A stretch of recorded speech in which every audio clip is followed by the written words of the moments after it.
Så bliver det lørdag morgen, og vi er ved at være klar til at lancere Fjellerlopi her på Nordisk Garn. Her ser vi nogle af vores teststrikkers trøjer, som vi har faktisk haft 12 teststrikkere, der har strikket en trøje i Fjellerlopi de sidste halvanden måned. De har givet os en utrolig god respons på, hvad er det nu lige, der er specielt ved det her Fjellerlopi.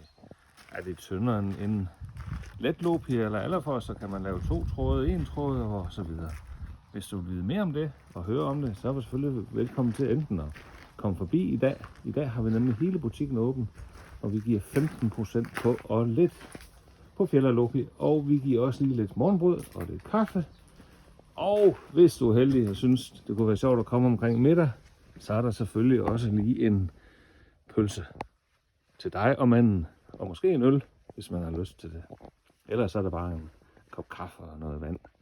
Men i dag lørdag den 14. fra 10 til 14, der holder vi åbent. Vi vil utrolig gerne se dig, hvis du har lyst. Altså, det er ikke noget tvang her i livet, men hvis du har lyst, så er du velkommen forbi. Velkommen til Fjellerlopi. Hej.